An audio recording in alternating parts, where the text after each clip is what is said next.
Today we're going to talk about finding missing angle measurements. The lesson objective is that by the end of the lesson, I can use the characteristics of angle relationships to find a missing angle measurement. In the last lesson, we talked about all of these vocabulary words and how they pertain to parallel lines with the transversal. We're going to use the information that we know and apply it to be able to find missing angle measurements.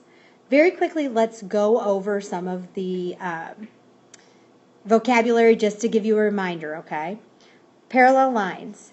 J and K are parallel lines. They're the same distance apart. They never cross, okay?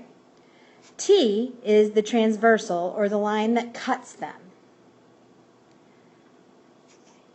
Angle 1 and angle 5, 1 and 5, or corresponding angles, meaning they're on the same side of the transversal and the same side of the parallel lines, and they are equal to each other. That's what's going to be important in this video, okay? So then let's look at vertical angles. I might have a lot of colors on here. Sorry about that. Vertical angles. Angle 1 and angle 3 are vertical angles. They are across from each other on a single parallel line, okay? The important thing about these are that vertical angles are exactly the same measure. Okay, supplementary angles. Supplementary angles, 3 and 6 are supplementary. Angle 3 and angle 6 are supplementary. They're on the insides of the parallel line, on the same side of the transversal, and when you add them together, they equal 180 degrees. Okay, just two more. Alternate exterior angles.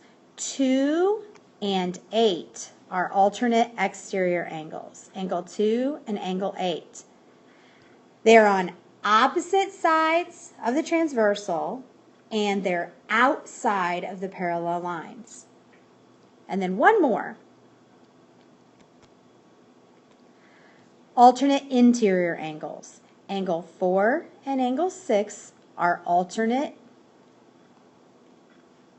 interior angles. They're on opposite sides of the transversal and inside the parallel lines. And something I forgot to tell you about alternate exterior angles is that alternate exterior and alternate interior angles are equal to each other. All right, so let's use that information to identify the relationship between the two angles that are shown and then find the missing angle measurement. Well, when I look at X and 114 degrees, they're on opposite sides of the transversal and they're inside the parallel lines. So I know that these are, alternate interior angles. And what I know about alternate interior angles is that they are exactly the same measurement. So what I can say to be true is X equals 114 degrees. So they are exactly the same. So I know that this angle is 114 and so is this angle. All right, we're looking at another set of angles. Identify the relationship between the two angles and find the missing angle measure. Our parallel lines are in a different direction this time. These are our parallel lines. Okay, so I'm going to look at those angles, and here's what I see. They are on the same side of the transversal and the same side of the parallel lines. And I know that that means they are corresponding angles.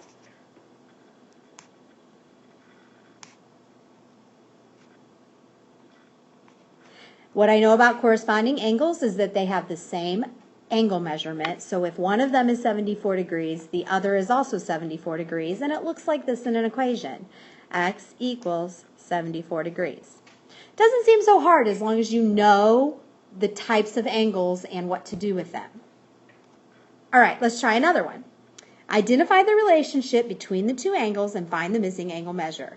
I want you to pause and see if you can do this one on your own, and then come back and see how you did. Okay, if you called these alternate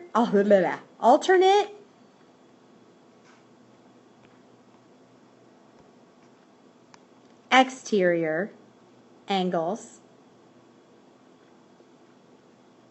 you would have been right. They are on opposite sides of the transversals, and they are on the outside of the parallel lines. And what I know about alternate exterior angles is that they have the exact same angle measurement. So x equals 60 degrees, because if one of them is equal to 60 degrees, the other also has to be equal to 60 degrees. Okay, so here's the last one like this, and it's a little bit more difficult. Identify the relationship between the two angles and find the missing angle measure. Well, I see that these two angles are lying on a single straight line, and I know that a straight line measures 180 degrees. So I know that these two angles, x and 46, are supplementary angles. So how do I figure out how much x is?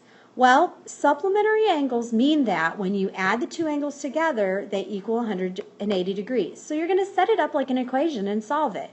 I know that x plus 46 equals 180 degrees because that's what supplementary angles are. Okay? So then I solve it like a one-step equation. Subtract 46 from both sides. And I know that x equals 134 degrees. So this angle is 46 degrees, and this angle will be 134 degrees. And when I put them together, they make a straight line, which is 180. So one more thing I want to go over. This is a little bit more complicated, but it's not that bad, okay? This time, instead of finding the actual angle measurement, we're going to solve for x, okay? So let's look at this first one. I know that the angles shown are alternate exterior, okay? And what I know is they're equal to each other. So if this top one is 78 degrees, the bottom one is also 78 degrees. But I don't want to know the angle measurement. This time I want to solve for x and see what x is. So this is how it would look. X plus 28 equals 78 degrees, okay? Because I know that this measurement is equal to this measurement. Now I'm going to solve for x. This is a one-step equation. Subtract 28 from both sides. Subtract 28 from both sides. And I get x equals 50. Now, 50 is not the angle measurement, it's just x. It means that 50 plus 28 is the actual angle measurement, which is 78 degrees. Sometimes we're going to ask you to find the actual angle measurement, and sometimes we're going to ask you to find out what is x. Okay? So let's look at this next one. 56 degrees and 5x minus 21 degrees. I know that those are supplementary angles. I'm going to write that up above. And supplementary angles, when added together, are 180 degrees. What I want to know is, what is x? So here's what your equation would look like. 5x minus 21 plus 56 equals 180. All right? Knowing the names of the types of angles or the relationship between angles is going to help you determine how to set up these equations. So now I'm going to put my like terms together, and I'm going to get 5x plus 35 equals 180. Subtract 35 from both sides, and I get 5x equals 145. Divide by 5, and x equals 29. Not 29 degrees, because that's not the whole angle measurement. It's just solving for x. We're going to do several of these during class. We have a whole practice on it. So write down any questions you might have. Make sure you have all of the examples written down so that you can have something to look at when you're trying to figure out missing angle measurements. And we'll do some more later.